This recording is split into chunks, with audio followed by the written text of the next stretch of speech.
When we were talking about society and the way it copes with uncertainty yesterday, we said they developed a practice in almost all human societies from the early days to cope with uncertainty by reducing it to an assumed certainty. In other words, people assumed that there is an all encompassing force, there is an omniscient, omnipresent force or a being which is responsible for all that happens in human lives. No? Do you remember this? Right. We said this also, while providing some kind of an insurance in the minds of people to cope with uncertainty, we said this also provided the source of a tension in the minds of the people. The tension was with the other facet of the human being, the other facet of human societies, which is to learn from experience. All learning happens essentially through experience, and interpretation of one's experience in terms of how others have interpreted the same experience which they had. This is the learning process. So, learning from experiences is a primordial thing, just as having belief in an almighty force as being responsible for everything that happens in the universe. However,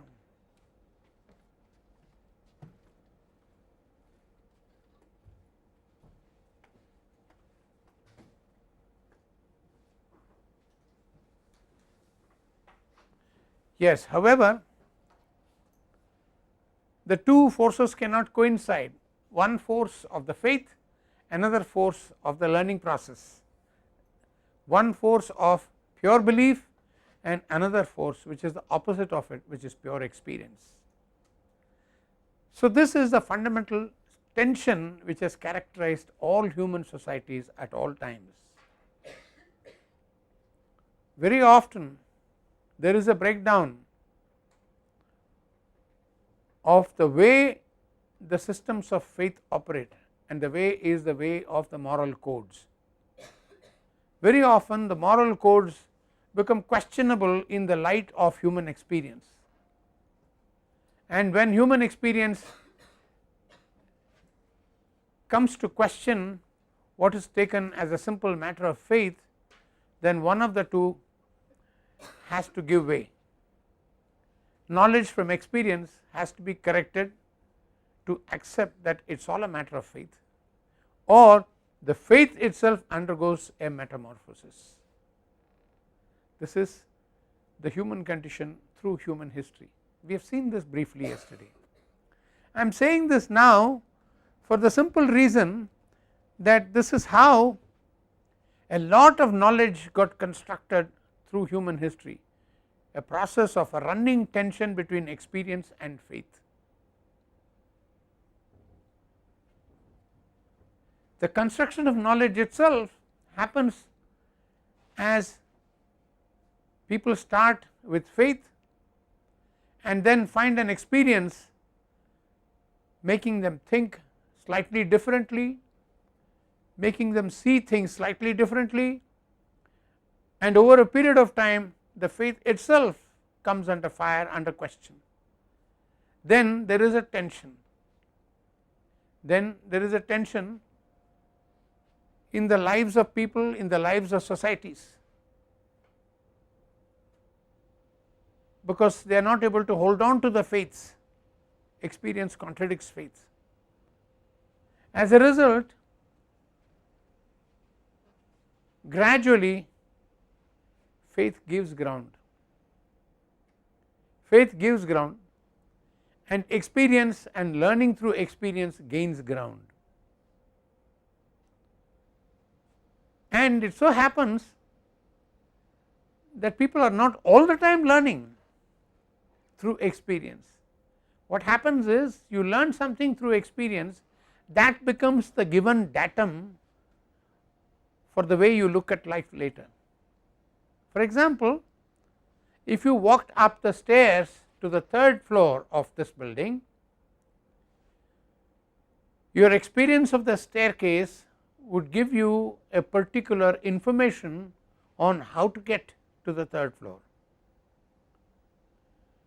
After some time, before you enter the building, you subconsciously interact with the environment as if the staircase is already there, isn't it? So, the staircase, instead of being a fresh experience, has now become a datum, an information on the basis of which you are acting. So, very often when you climb the stairs, you are not even aware of climbing the stairs, it is almost a reflex. Am I right? So, at this stage the staircase becomes a faith. Do I make sense? Shall I say this again? Now, tell me if you want me to say it again. I will say it many times over, because what I am saying is something very, very important. Yes? Okay, I will say it again. What we are now saying is that while human societies begin with a series of faiths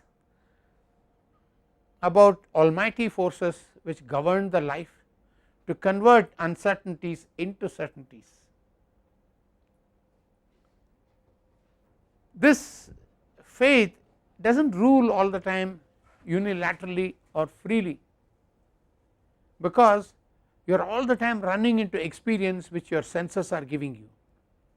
Your senses are all the time feeling the world around, your thought process is interpreting it empirically, in the sense green is green, because there are neurocells which identify green as green and not as red, right. So, empirically you are interpreting experience. Now, what your experiences will tell you is bound to, at some point of time or other, run contrary to what the faith will tell you. The faith will tell you, for instance, that if I prayed for rains today, it will rain this evening, and then I pray incessantly, it ends up to be a nice warm hot sunny day, and it rains only day after tomorrow. So, then I ask myself, hey, what is wrong with my prayer? And if I am a very stern, austere person of faith, I will say there is something wrong in my faith, I should practice it even harder, even stronger. I hold on to the faith because it is rock solid. But comes a time when time and time again I pray, time and time again it rains only the day after tomorrow. So, I say there is a time lag between the faith and its occurrence. Then after a while I find it is not day after tomorrow, it is random, the rain happens when it wants to happen. So, faith comes under question. No? Krishna? Right. So, when faith comes under question,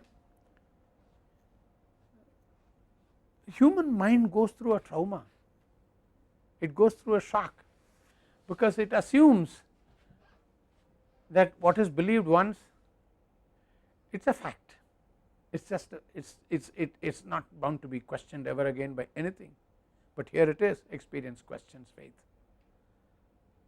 Alright, then what happens? Over a period of time something has to give, one of these two has to make adjustments. Either your method of interpreting your experience undergoes through a change, it goes through a change, or your method of believing goes through a change, but one of them has to change, right. Human thought is therefore evolutionary. There is a fit between faith and experience, when the fit does not happen, there is a mismatch and one of them has to change, how you read experiences or how you have faith. This is the history of all thought, all knowledge, all societies. But that is what we have seen up to yesterday. What I am taking you up today is one step further to show that the faith is not a one time thing. All experiences give you inferences or information, data, which in turn become faiths themselves. I was giving you the example of coming up 3 flights of stairs to the studio from down below on the ground floor. I said, when you are first given the instructions about how to get here, it is given through the experience of other people who have got here, and you internalize what they have said, and then you follow the directions as you have been asked to follow, and then you get to the 3rd floor and the studio. You do that once, the second time around you are able to manage more easily, you do not keep looking for landmarks all the time. By the time it is half a dozen times, you know how to get here so easily that you are not even looking at things when you are going up the stairs. You are not even aware of going up the stairs, you are making conversation with your pals who are walking up with you. You are just going up the stairs as a reflex, is not it? So, what was the first experiential inference for you about the staircase by now has become a faith. You know it is there, you know it is there and you do not question it. You know it is there, as a reflex you get to a particular place, as a reflex you start climbing. So, all information, all data themselves become sources of faith. Am I right? You want to think about it a bit?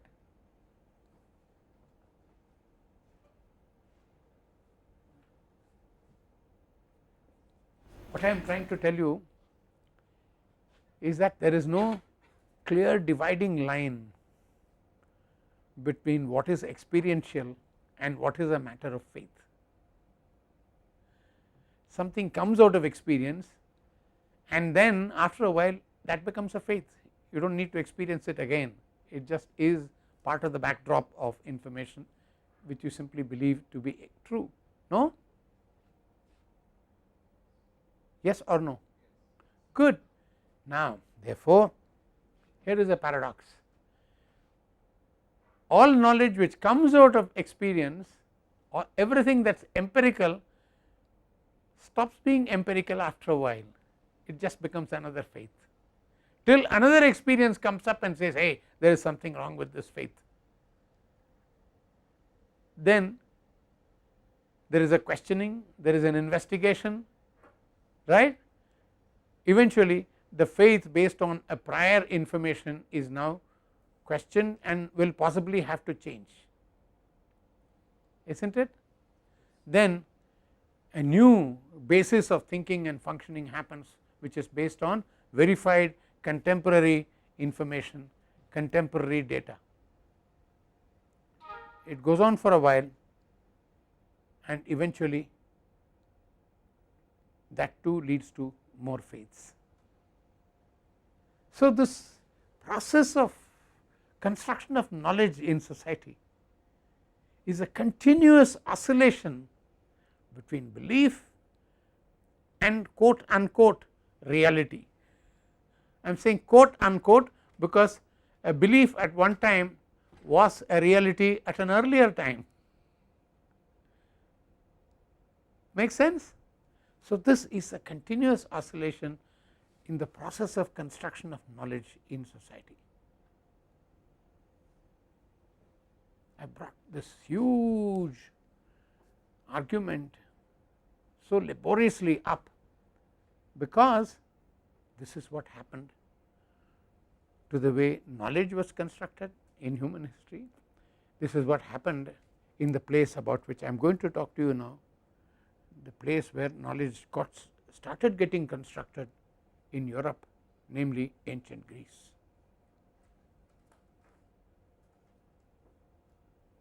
Give you a few seconds to think it over and ask me if you have any questions to ask or any points to make.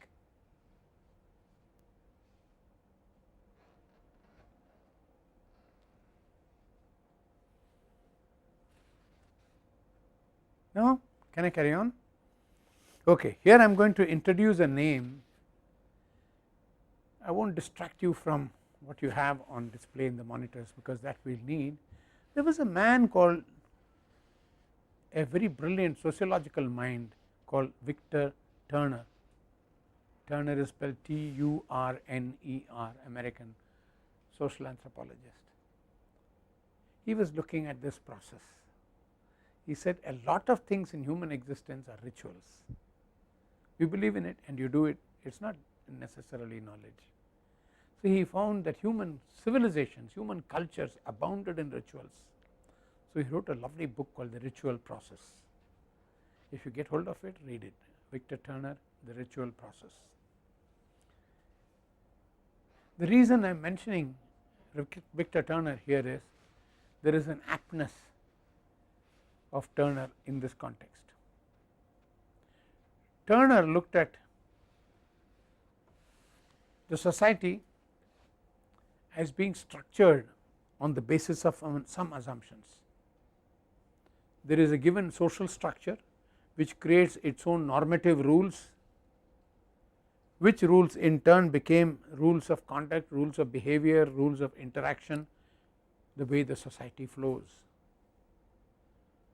Oftentimes human experience tells you that there is something wrong with a particular rule of conduct in the social structure, just as we discuss now. So there is a running tension, according to Turner, between two facets of human mind, two facets of the social mind of the society, of a group of people. He calls them structure and communitas.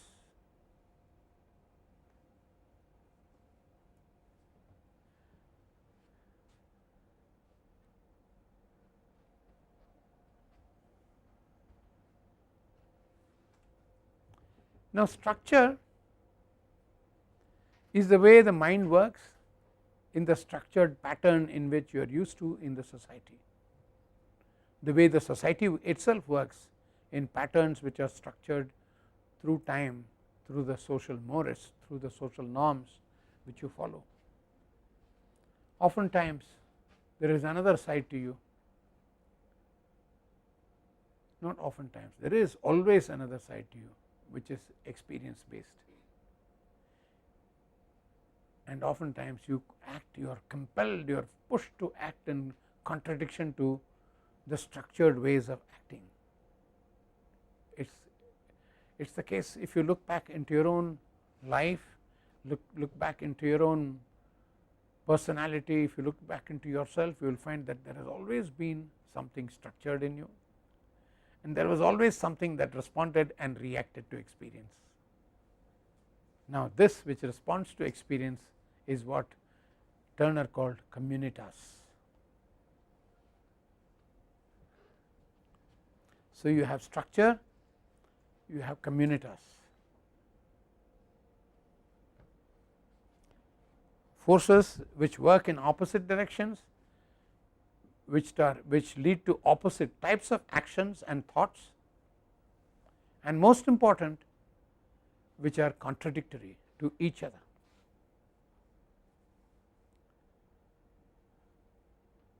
The whole process of history, human history, is looked at by Turner as a continuous tension between structure and communitas. There are institutions, there are structures in human society which are very useful, which are very functionally significant, but which after a while become oppressive. They become oppressive simply because they are so repetitive, because they are so, what should I say, hidebound in time, and which make you unable to understand experience and ingest experience and make that experience guide your life. So there is a running tension between structure and communitas. Yes? plenty. Maybe we can discuss this. We can take any examples in any ordinary life. I will give you one commonest example is from the media. I do not know if that happens in these days, but when I was growing up, when I was in college, when I was after college, the standard theme in many Hindi movies used to be a rich zamindar's daughter falling in love with maybe a mendicant or a worker or whatever, some fellow who looked like some kind of a bodybuilder plus macho, all sorts of things, but he did not have the wherewithal to marry her because he came from a lower social background. So here is an open conflict between structure and the kind of modes of behavior which it advocated, and communitas which just comes from experience. I mean there is probably the best lines which describe falling in love at once are again in the Ramayana written by Kamban in Tamil. So it says Kamban would like to believe that much more than an arranged marriage or the bow which he breaks and all that stuff, he likes to believe that actually Sita and Rama fell in love at sight, and gives him great excitement. So he walks down the street with Lakshmana and Vishwamitra, who is going with him to the darbar, and she is looking out of her balcony looking at all the things that are happening there, and he happens to look up at the same time, and there is a flash. Kamban says Annalum nokkinan avalum nokkinan, and that was it. She looked and he looked. That communicated the falling in love. Now what I am trying to say is, if that were the sole basis of Ramayana, then the whole story would have been totally different. No, there would have been no need to break any bows for one thing, right? Rama sees Sita, Sita sees Rama and says, oh boy, this is it, let us run. They elope. They do not need to go through the business of breaking, and then all those other things which Rama and Sita had to do, go through horrible separations, this, that and so forth, some fellow carries her off, and the whole of Ramayana probably would have been totally different if at that point they had followed the force of communitas. Am I right? She looks and he looks, that is an experience which goes outside of structure. They look at each other and then something happens, they get emotionally very involved with each other without knowing anything about each other, but that moment of falling in love is communitas. Would you agree with that? So you have the best example of structure and communitas in Ramayana itself.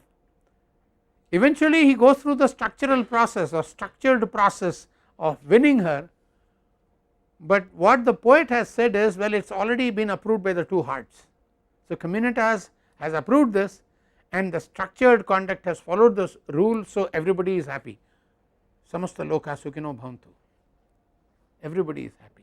But suppose they had not followed this rule, suppose communitas has happened and this man just looks up at the balcony and finds this girl who is looking at him and he has lost his heart, he does not know she is Sita. So he tells the rishi, hey, hang on man, let me take a look at this woman and do not rush me so. So the rishi says, no, that is not good manners. No, look, I am not concerned with manners, I want to see her. I mean, we can be concerned about manners later.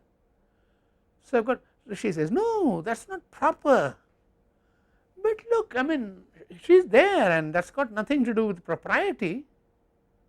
So what would happen to Ramayana at that time? Totally different, no? Fortunately, the structured theme of the story, which is she was the princess of that place and Mithila and so forth, and everything is fine. But as you can see, innately every moment of communitas has a threat, holds a threat for every structure. Am I not right? So if we are, so how does knowledge get constructed in this process? As there is a structure and a communitas, this conflict exists subterraneanly in the levels of in the deep levels of social consciousness, eventually structure has to give. It is bombarded by more and more experience, more and more of communitas. So at some point the structure gives, it goes through an adaptive change. So social institutions are continuously adapting themselves so that they can fit better with experience. Isn't that what is happening? So experience is the final desideratum, experience is the final guideline to whether any knowledge through faith is acceptable to you or not. Eventually that is what happens. So knowledge is a series of adaptation of structured information to experience. Am I not right? Would you agree with me? Do you think it happens differently? No? Alright then, this is the way all science happens, this is the way all research happens, this is the way all modern knowledge, all older knowledge, all traditional knowledge, this is the way, excuse me, this is the way all knowledge has all the time happened in human history. In the Greek society too, about the time a lot of Western knowledge is blooming, blossoming, we are talking about something between the 7th century BC to maybe the 4th century BC. Lots and lots of things are happening at that time in Greece. There too these two forces are prevalent in the society. You have, for instance, a whole series of faiths which govern the lives of people. There are mythologies leading to belief in particular structures of society, which lead to belief in specific ritual processes which occupy the minds of the people, and the whole of life is seen as a continuous process of purifying yourself so that you will be better blessed by the divine forces. So there is one big belief system happening out there, like all parts of human history. Greeks too had that. Then there was the other trait among the Greeks, which was the speculative, the inquiring side. And there was a big tension between this side of Greek society and the other side of Greek society. One of the finest exponents of communitas, of course they did not know about these things at that time, Turner was not born then, but the finest exponent or finest representative of the force of communitas in Greece was Socrates. Are you familiar with Socrates? Why are you familiar with Socrates? Akhil.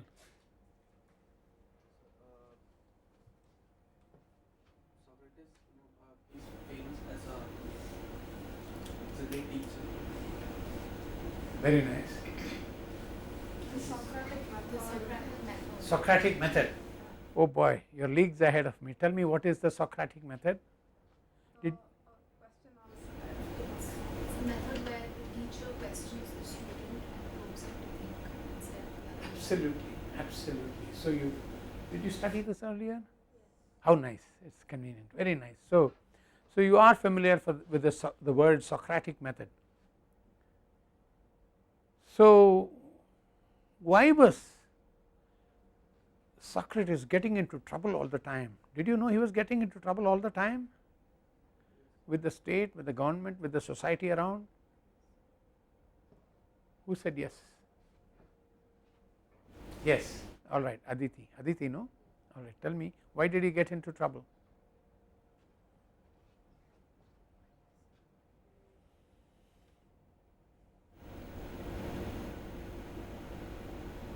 I'm not entirely sure, but I think because he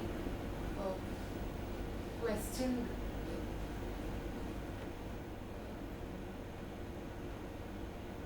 what was at that point the existing Order.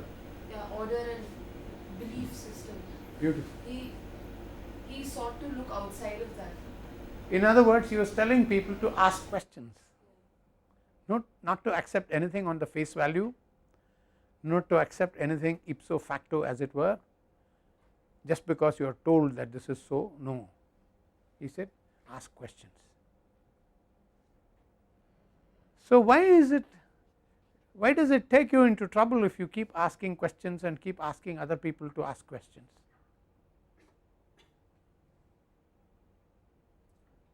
So what was wrong with the Socratic method? Why that it so irritated people? Because people are used to a certain organized way of living. Asking kind of questions thereby disturbing the Order. order. The word order has come up twice, right? Both of you searched for it and found the word order. Am I not right? Aditi said what about order? You're Aditi, no? Yes.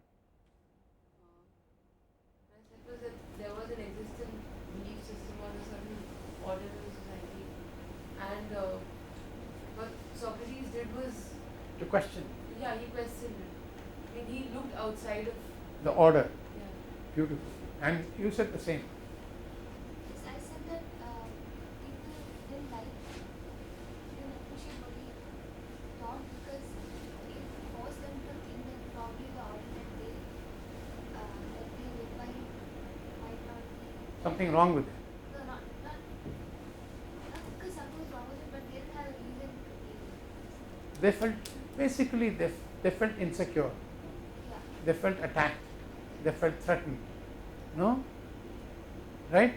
So what he was doing was making people ask questions, and this was perceived as a threat by anybody who was upholding the order of the day. Am I right? And therefore he was charged of being seditious. What is sedition? Going against the existing order. And the existing order tells you whether you will be punished or not for it. The existing order perceives you as an asker of questions to be a threat, because you are asking questions about something which I have taken for granted. Now you are asking questions. When you ask questions, I become uncertain, isn't it? When I become uncertain, I am back with the old problem which led me to the faith, isn't it? So there is a ruthlessness now at this point with which I have to defend that faith. Ruthlessness because I cannot argue with you about faith. Faith is only faith, it is. And if it goes, there is a void, there is terrible uncertainty, there is disorder, isn't it? So the challenge of disorder was the challenge of incredible uncertainty in existence. So order and certainty are one and the same, and order ensures certainty because it is an unquestioned faith. Am I right? So this is the root of all conservatism. The structure is the root of all conservatism in a society. Communitas is the root of all that is radical in a society. Put it at a micro level, the root of all that is order in you is the way you are structured through your life, conditioned in particular ways of thinking, functioning, acting, and you start questioning what is structured in you, you become seditious to that very order. So depending upon how strong that threat is, you might either get angry or you might simply go insane. No? So this is what happened to Greek society when a man like the society in Athens, when a man like Socrates kept on telling people, no, ask questions, ask questions, ask questions, right. So You had the tradition from which Socrates came, which is a tradition of the thinking, speculative, experience oriented human beings, as opposed to the tradition of simply believing, right. So, the core of the construction of the knowledge which you know from the West as Western knowledge today was constructed through this process, and Socrates was a couple of generations earlier than the people who actually became the constructors of modern Western knowledge. I am talking about a person called Aristotle. Aristotle's teacher was Plato, and Plato's teacher was Socrates, and Socrates himself learnt a lot from another man who did not say anything as radical as Socrates was saying, but who gave the underlying beliefs and faiths to a lot of faiths and beliefs of Socrates himself, and that man was Pythagoras. So, you have this big line of thinkers, each learning from the other, each passing on knowledge for about 200-300 years in Greece at that time, and at the end of this process knowledge adapted itself. After 200-300 years of questioning, the process of construction of knowledge becomes liberated completely from all but one faith, all but one faith, and that one faith is there is substantially something about this world around us which is eternal, which is immutable, which is there but which cannot be verified. Now, that constituted the backdrop of the refinement of knowledge which came into Plato and then subsequently was expressed so significantly by Aristotle. But where did it start with? It started with a much earlier system where you had belief in various gods and so on and so forth, and the transition occurs from believing in not just one god but a whole pantheon of gods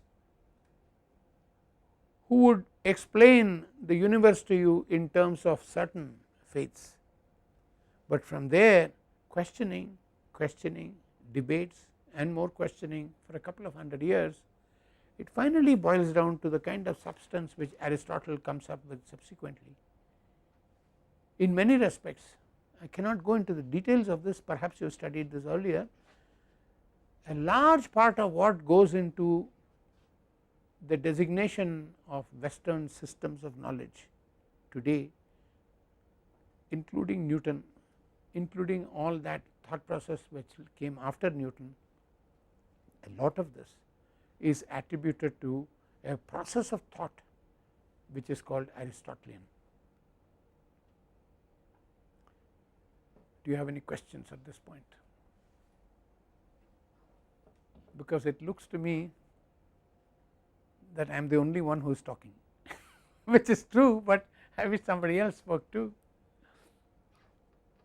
Can you look for illustrations in your neighborhood? What I mean is in your own life's experience to this stress, this tension which you see between structure and communitas. Can you look around? It's not an example from economics. The most recent example is probably the whole debate over Section 370. Excuse me, you are the second Sharanya. Yes. Sorry, I shouldn't be calling you, you are the only Sharanya. Right. The whole thing about Section 377. Initially, it was a criminal offence. Homosexuality was a criminal offence in India, but nobody had ever been prosecuted under that because the Indian system is such that it's sort of considered to be within the realm of people's private affairs. Now that it's been decriminalized, a lot of people are fighting for it to be legalized, for gay marriage to be legalized, but that would sort of disrupt the social order and the structure of family. So could that be seen as an example? Excellent, excellent. And what about the big debate which goes on in the US for the last 25 years on the right to abort a baby? It's still a debate, isn't it? Fundamentally, it's the religious right in the US looks upon it as a violation of a divine relationship between one life and another life which it bears, and it is considered sacrilegious to even think in terms of interfering in this relationship. Now, the pro-abortionists are simply, as Socrates did, they are asking questions. Okay, it's divine, so what happens if I break it? So, if for some reason, there could be any number of reasons, if for some reason I were to find that I have conceived a baby and this baby is going to lead to all kinds of trouble in my life, disrupt my existence completely, I would my career would be lost, my future would be lost, then what is the point of looking, what is the point of my simply stating that I have no right to tamper with something which interferes with my future, with my life and so forth. So, is it not my decision whether I should allow this fetus to grow in my body or not? That is the other side. Now, as you can see, the side from the structure looks upon it as fundamentally seditious, because they say it is sacrilegious, it violates the most fundamental aspect of religion. So, that is one example, isn't it? Can you think of something in the political realm in your neighborhood in India?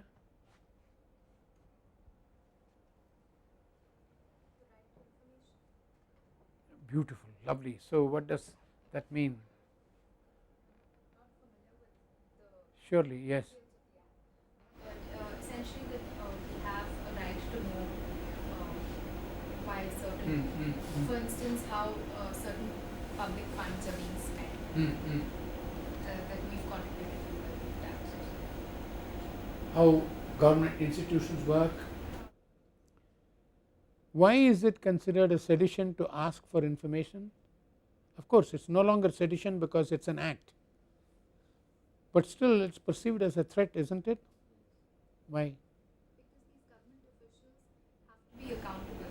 Technically, they have to be accountable anyway, but they have to sort of explain themselves and be more precise and exact as to how certain things are done, why they are done, and all this. So, it's an extra burden. Yeah, I see that. So, what you are suggesting is it curtails the discretion or discretionary behavior of the government officials by pushing them in to become accountable at every stage, and then they say the structure cannot work like that. If I have to stop at every nook and corner and explain myself to people, then the whole structure would collapse, the bureaucracy will not work. That is the argument from the side of the bureaucracy. So, once again you find a running tension here between structure and communitas. The whole WikiLeaks scandal was sort of based on the same thing, that the governments have the right. The whole WikiLeaks. I know. Governments have the right to sort of keep, the state has the right to keep certain information. And this man went about letting everybody know what it is all about, right. So, you can see the world has not changed very much from the time of Socrates, isn't it? It is still seditious to question order, it is still seditious to question order, it is a source of disorder every time a question is raised, right. This is the hard path which modern science had to take from the time of the Greeks, because what science does is to ask questions, and I can see that asking questions, no matter what you are asking questions about, is fundamentally seditious, because you are questioning some aspect of some order. So, you ask questions, you are provoking disorder, right. This is the crisis which the Greeks went through. We will talk about it in about 10 minutes time after the break, and the issue there is it all developed in Greece in a manner in which it answered many questions for centuries to come across. After the Greeks, after the grand expose of knowledge and questioning by the great Greek thinkers, Western world went through a huge paralysis. It went into a hyper faith and it built incredible structures around this hyper faith, structures for which thousands of people were killed in order to protect that structure. The birth of the church. So for a long period after the Greeks, in fact for nearly about 1400 500 years, the Western world was intellectually paralyzed, because the forces of faith had won such incredible crushing victory over the forces of questioning, that questioning was met with death, crucifixion, but better still, you were just burnt to death at stakes. So this goes on, it reaches its acme around, as I told you, between 1200, 1300, 1400, that period, this repressive behavior, and finally that too has to be held to account, it breaks down. One of the reasons why it breaks down is because the church has lost its bona fide in the human society. The church has lost its credibility, so that by the 16th century you find the church breaking up. New forms of faith in Christ, new forms of faith in the life of Christ and the mission of Christ come up, which question the very need for an existence of a church, which question the need for all the knowledge which the church has said as certain theology. This new breed of Christians say all this is hogwash, it makes no sense, we do not need it. The relationship between man and Jesus, man and God is one on one. So this new form of Christianity, because it protests so much, comes to be called Protestant. So the breakdown of the church in the face of the Protestant threat is one of the basic reasons underlying which, underlying the rise of modern science, rise of modern forms of knowledge, technology and so forth. So all this in the next class and the class after that. Do you have any questions at this point? You will have your coffee, of course. I have organized that.